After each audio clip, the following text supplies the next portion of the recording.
First contact gone wrong. The quantum anomaly detector on the Mars Research Station hadn't stopped buzzing for 3 days straight. Commander Sarah Chen rubbed her tired eyes and stared at the readings for the 100th time. The signal was unlike anything humanity had ever encountered, a perfect, repeating pattern that couldn't possibly be natural. Dr. Rodriguez, take a look at this, she called out to her chief scientist. The patterns changed. The holographic display showed a new sequence, one that was clearly designed to demonstrate mathematical knowledge. It was first contact protocol, the universal language of mathematics being used to establish basic communication. What followed over the next few weeks would change humanity forever. The signal's source revealed itself as the Nexus Collective, a federation of species that had been watching Earth for decades. But their first official transmission to Earth wasn't a greeting. It was an ultimatum. "It's not a greeting," Dr. Rodriguez said, his voice barely above a whisper. "Look at these energy signatures they're broadcasting. These are weapons capabilities." Commander Chen felt her stomach drop as she analyzed the data. The Nexus Collective wasn't just showing off their mathematical prowess. They were demonstrating their ability to obliterate Earth's defenses with terrifying precision. Each elegant equation spelled out destruction on an unimaginable scale. "They're giving us 72 hours to surrender Earth's sovereignty," she said, translating the final sequence.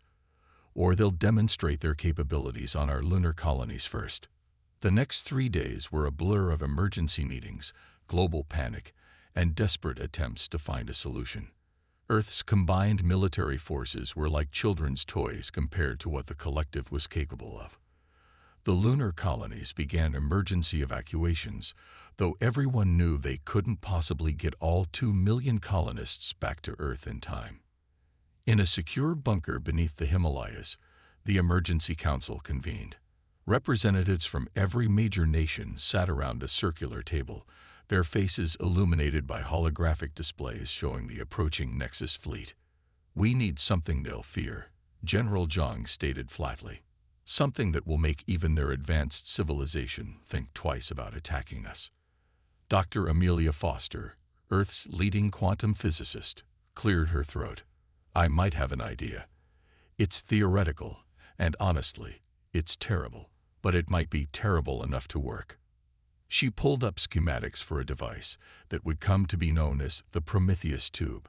"We can't match their technology," she explained, "but we can create something they've never seen before, something that could threaten not just ships or planets, but the fabric of space-time itself." The room fell silent as the implications sank in. Creating such a weapon would forever change humanity's place in the cosmos. But as another transmission from the Nexus Collective appeared, displaying their fleet's methodical approach toward Earth, they realized they had no choice. "Begin construction immediately." The Council voted unanimously, "and pray we never have to use it." Commander Chen was assigned to lead the diplomatic team that would stall for time. As she prepared for her first face-to-face meeting with the Collective's representatives, she couldn't help but wonder if humanity's first step into the galactic community would also be its last. The Collective's ambassadors were towering beings of crystalline structure, their bodies refracting light in hypnotic patterns. They spoke through translation matrices that turned their harmonic communications into crisp English. "Your species is young," the lead ambassador stated. "Dangerous, unpredictable. We have watched your wars, your divisions, your reckless advancement. The Collective has determined that guided integration is necessary." "Guided integration." Chen kept her voice steady. "You mean subjugation." "A temporary state." The ambassador's lights pulsed soothingly. "Until your species reaches proper maturity. We have done this many times before. Some resistance is expected, but ultimately, all come to appreciate the Collective's guidance." Chen thought of the Prometheus tube taking shape in secret facilities around the world. "Humanity appreciates the offer," she said carefully, "but we prefer to find our own path. That is not one of the options available to you." The ambassador's lights shifted to harsh, sharp patterns. "We have calculated all possible outcomes. Your resistance is futile. and will only lead to unnecessary suffering. As Chen left the meeting, she received word that the Prometheus tube's first prototype was ready for testing. Humanity had 48 hours left to prove it could be more than just another conquered species in the collective's expanding empire. The fate of Earth would depend on whether they could convince the galaxy's most powerful civilization that sometimes the most dangerous species are the ones backed into a corner, and that humans were very, very good at surviving impossible odds. Dr. Foster's team worked through the night, making final adjustments to the prototype. The device looked deceptively simple, a sleek cylinder about 20 meters long, covered in twisting patterns of quantum circuitry. But inside was something that defied the normal laws of physics, a controlled tear in the fabric of reality itself. If this works, Foster explained to Chen during a brief break, we'll have created something that could theoretically destabilize the gravitational field of an entire star system. The collective might have better ships, better weapons, and better technology, but they've never seen anything like this. Chen looked at the device with a mixture of awe and horror. And if it doesn't work? Foster's tired smile didn't reach her eyes. Then at least Earth's last act will be to show the galaxy that humans don't go quietly. We either make history, or we become it. The countdown to the collective's deadline continued, and humanity prepared to show the galaxy that sometimes the most dangerous weapon isn't the biggest ship or the strongest shield. It's the determination to survive at any cost. Project Prometheus. The underground facility in Antarctica hummed with nervous energy as Dr. Foster initiated the first power-up sequence of the Prometheus tube. 30 kilometers of reinforced tunnels separated the test chamber from the nearest human settlement, but she still wondered if it would be enough. Phase 1 power level stable, reported Dr. Kai Chen, her lead engineer. Quantum matrix alignment at 97% and holding. Foster watched the holographic readouts with intense concentration. They had tested every component separately, but this was the first full system integration. The device's inner core began to glow with an impossible color that hurt the eyes if you looked at it too long. Approaching critical threshold, Kai announced. His fingers danced across the control interface. Quantum fluctuation patterns are. Wait, this can't be right. The readings were showing energy signatures that shouldn't exist in our universe. The tube wasn't just creating a controlled tear in spacetime. It was somehow reaching through to somewhere else, or something else was reaching through to them. Shut it down, Foster ordered. Full emergency protocol. But before they could initiate the shutdown sequence, a burst of information flooded their systems. Data in languages they'd never seen, mathematical concepts that made their most advanced theories look like kindergarten arithmetic, and something else. A warning. Commander Chen arrived at the facility 6 hours later to find the research team still trying to process what had happened. Talk to me, she said to Foster. What did we just do? Foster's hands shook slightly as she pulled up the decoded data. We didn't just build a weapon, she explained. We accidentally created a bridge. There are things out there, Sarah. Things that make the collective look primitive. And we just got their attention. The data revealed that humanity wasn't the first species to attempt this kind of technology. Others had tried before, across multiple galaxies and countless millennia. Most had destroyed themselves in the process. A few had survived, evolved, and become something beyond comprehension. The good news, Foster continued, is that we now know how to make the tube work properly. The bad news is that using it might attract attention from beings that could wipe out our entire galaxy with a thought. Chen processed this information while watching the countdown timer. Less than 24 hours remained until the collective's deadline. Can you make it work without drawing their attention? Maybe. Foster pulled up new schematics, modified based on the alien data. We can limit its effect to a smaller scale. Instead of threatening entire star systems, we'll only be able to destabilize planets, but it should be enough to make our point to the collective. The next 18 hours were a blur of modifications and carefully controlled tests. The research team worked in shifts, fueled by caffeine and desperation. They had to get it right. Humanity's survival depended on it. Meanwhile, in orbit, the collective's fleet had grown to over 300 ships. Their energy signatures were off the charts, each vessel capable of reducing a continent to ash. They were making sure Earth understood exactly what it faced if it continued to resist. What they didn't understand was that humans had long ago learned to turn their fear into determination. Every display of power by the collective only strengthened humanity's resolve to find a way to survive. In the facility's break room, Commander Chen found Dr. Kai staring at a photo of his family. "Do you ever wonder," he asked without looking up, "if we're about to become the very thing we're fighting against? A civilization that uses overwhelming force to impose its will."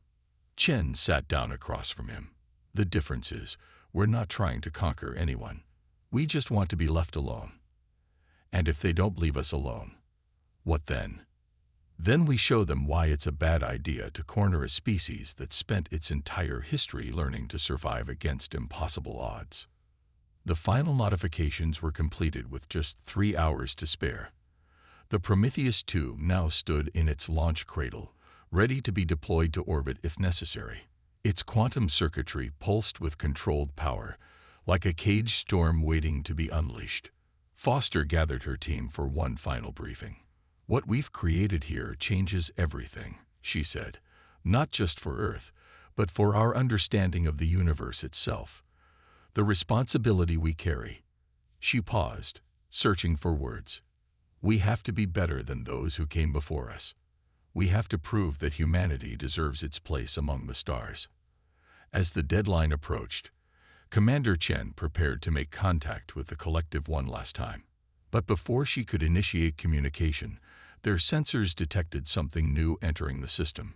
Ships unlike anything they'd seen before. The game was about to change, and humanity's new weapon might be the least of their concerns. The test that changed everything. The new arrivals emerged from what appeared to be tears in the fabric of space itself. Their ships were organic-looking structures that seemed to phase in and out of reality, making Earth's most advanced sensors struggle to maintain a lock on them. 7 vessels in total, each one larger than the collective's entire fleet combined. "We're receiving a transmission," announced Lieutenant Park from the communication station. It's addressing everyone, us and the collective." The message came through in perfect English and presumably whatever language the collective used. "We are the architects," it began. "We have been watching. We have been waiting. You have drawn our attention." Commander Chen exchanged glances with Dr. Foster. The quantum data burst during the tube's test. This had to be connected. The architect's message continued. "The younger species calls itself humanity. You have discovered principles that took others millennia to grasp. The elder species, the collective, you seek to prevent what you fear. Both of you fail to understand the true implications of what has been created." The largest of the architect vessels moved into position between Earth and the collective fleet. Its surface rippled like liquid metal under starlight. "We require representatives from both species for consultation. The weapon you have created, humans, is both less and more than you understand. The danger you fear, collective, is both greater and different than you imagine." Chen looked at the countdown timer, still showing less than 2 hours until the collective's deadline. "Well," she said to no one in particular, "I guess we're about to find out if we've made things better or worse." The meeting took place in what the architects called a neutral space, a pocket dimension they created between realities. Chen found herself floating in what looked like the inside of an aurora borealis, her mind somehow able to comprehend the impossible space around her. Beside her hovered Dr. Foster, looking equally awestruck. The collective's representatives, the crystalline beings, seemed dimmer here, less imposing. And before them all stood something. The architect representative kept shifting between forms, as if reality couldn't quite decide how to present it to their limited perceptions. "You have created a key," the architect began, its thoughts appearing directly in their minds. "Not merely a weapon, but a tool for accessing the spaces between spaces. the same principles we use to achieve our current state of existence. The humans must be contained. The collective's representative chimed in, its crystalline form vibrating with concern. Their development is too rapid, too unpredictable. They build planet killers before achieving unified planetary governance. And yet, the architect's form shifted again. They achieved in months what took your species centuries to even theorize. The Prometheus device is crude, yes, but the principles behind it. A sensation of what might have been amusement rippled through their minds.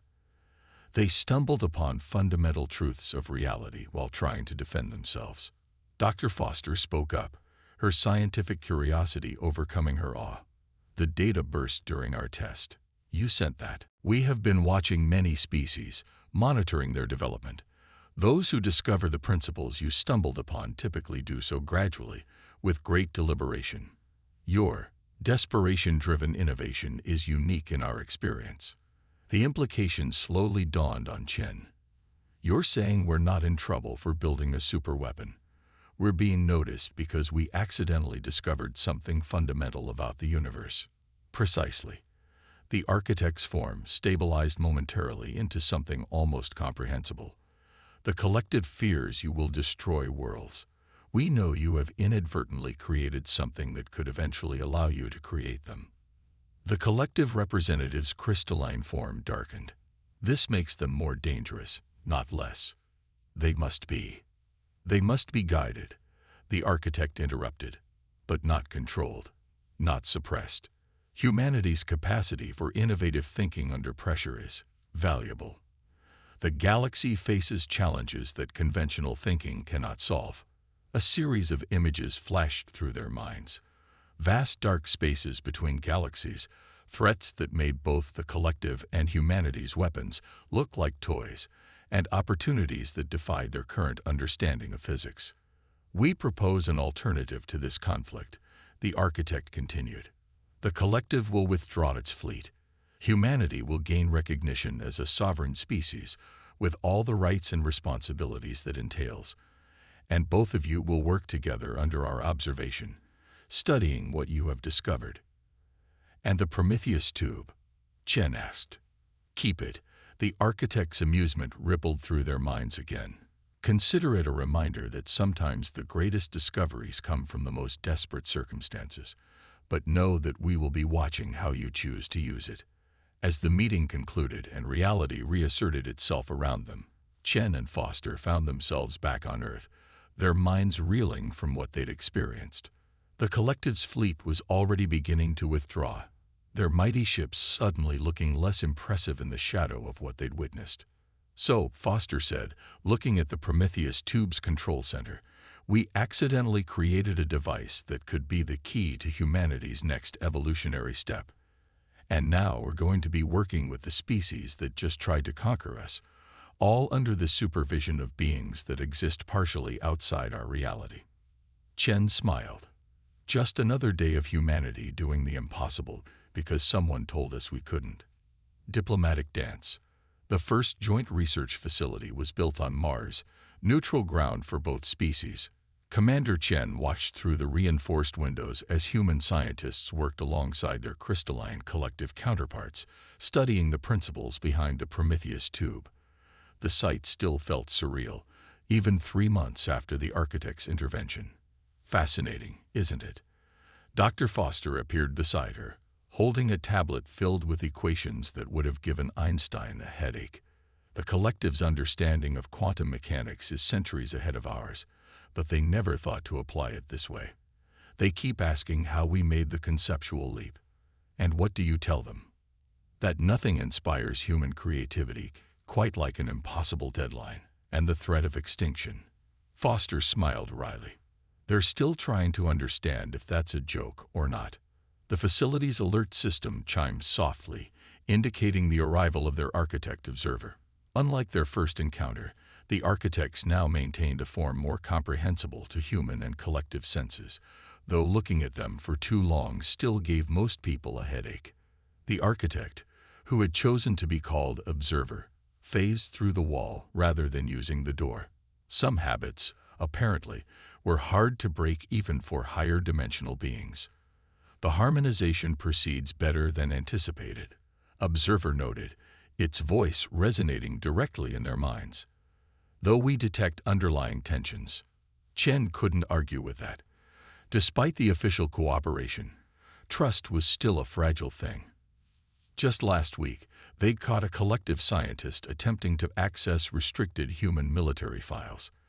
Meanwhile, some human politicians were pushing to weaponize their discoveries further, seeing an opportunity to surpass the collective technologically.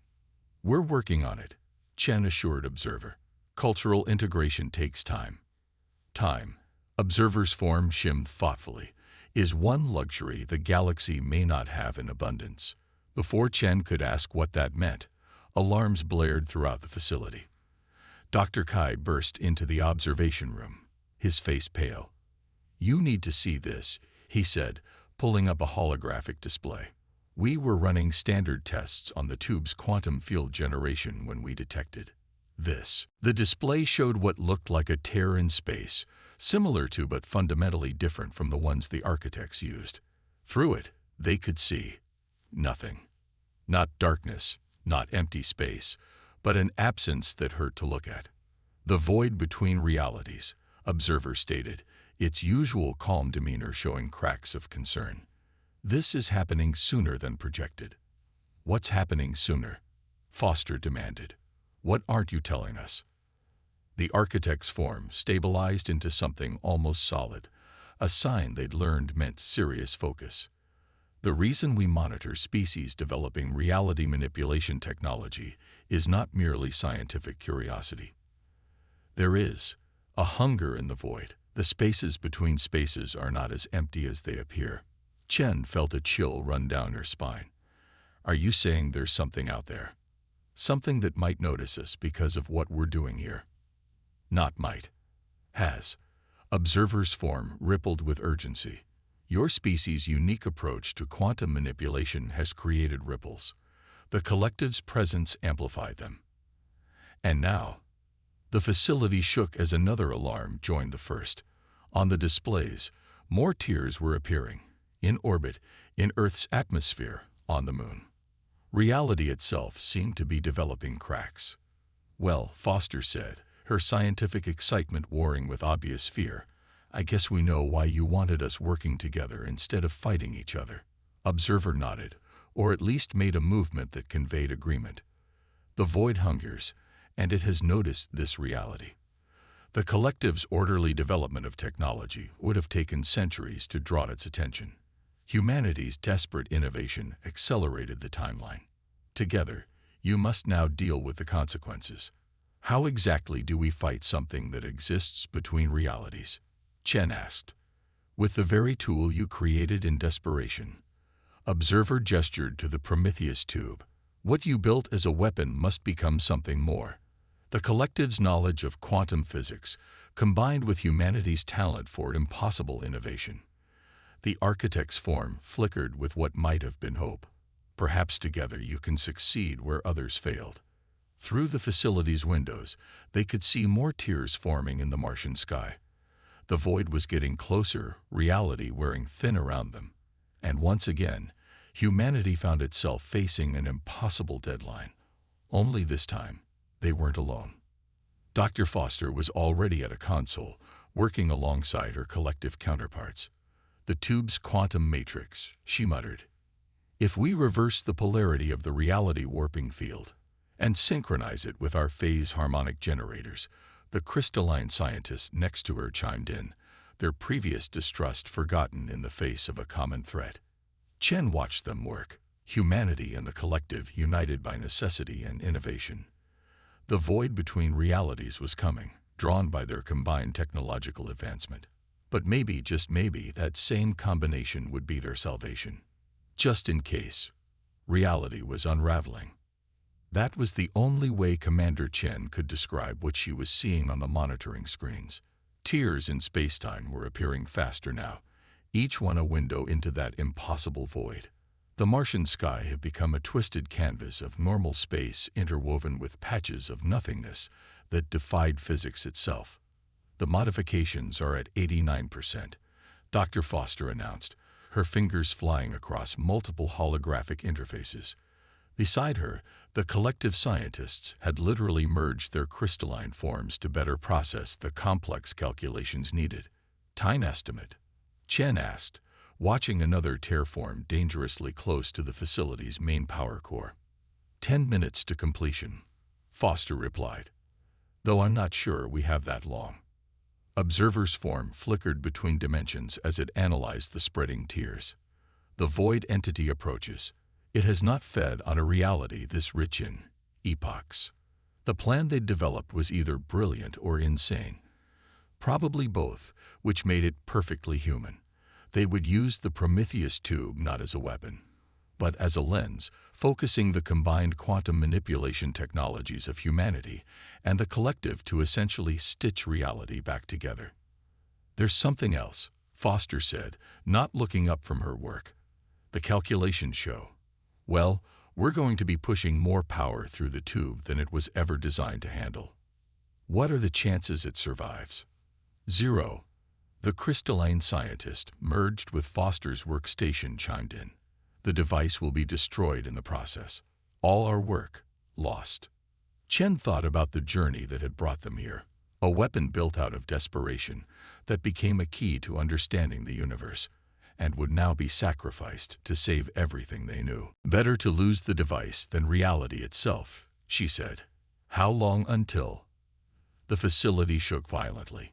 Through the reinforced windows, they could see something massive moving within the void tiers, something that hurt the mind to look at directly. It's here. Observers normally call mental voice carried an edge of fear. The barrier between realities grows too thin. Modifications at 95%, Foster announced. But the power grid is failing. We're losing stabilization in sectors 3 through 7. The collective scientists pulsed with agitation. Without full power distribution, the quantum matrix will collapse before achieving critical resonance. Chen looked at the failing power readings, then at the spreading tears in reality, and finally at the Prometheus tube, humanity's greatest weapon that had never been fired in anger. An idea formed. What if we overload it? She asked. Not just push it to its limits, but deliberately exceed them. Create a cascading quantum reaction. Foster's eyes widened as she ran the calculations. Yes, that could work. The power surge would be enormous, enough to energize the matrix for a few crucial seconds. But the facility would be destroyed. The collective scientist finished, along with everyone inside. Observer's form stabilized momentarily. I can create a partial phase shift. Protect some of the occupants, but not all. Someone must remain to initiate the overload manually. The timing must be precise. Chen checked her sidearm out of habit, a useless gesture against what they faced, but somehow comforting. How long to evacuate? 3 minutes, Foster said. Maybe 4. Begin evacuation procedures. I'll handle the overload. Sarah. No, Foster started to protest. That's an order, Doctor. Get everyone out.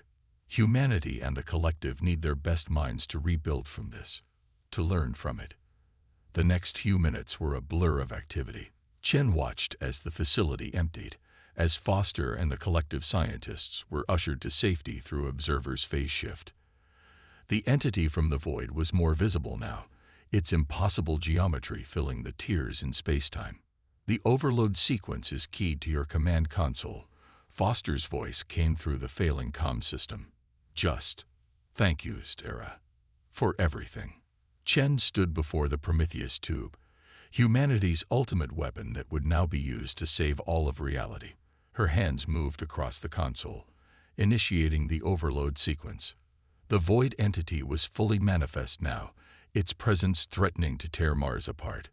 Chen thought about Earth, about humanity's brief but dramatic entrance onto the galactic stage, about how they had gone from building a planet killer to saving existence itself in the span of a few months.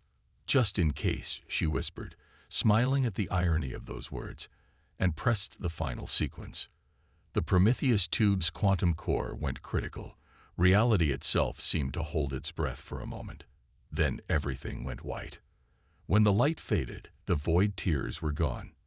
The entity had been pushed back between realities, and the barriers between dimensions were stronger than ever. The Martian facility was a crater, but reality itself had been saved. In the aftermath, as humanity and the collective began the process of rebuilding and furthering their cooperation, a memorial was placed at the crater's edge. It bore a simple inscription. Here stands a monument not to a weapon, but to the power of cooperation born from adversity, to the courage to sacrifice what we create to save what matters most, and to those who kept it just in case we needed to save everything. The architects continued their observation, but now with a new perspective on both species. The collective had learned that progress couldn't always be carefully controlled, while humanity had learned that their greatest achievements could come not from fighting against others, but from working with them. And somewhere, in the vast expanse of space, other species would tell the story of how humans built a planet-killer tube that ended up saving all of reality, just in case.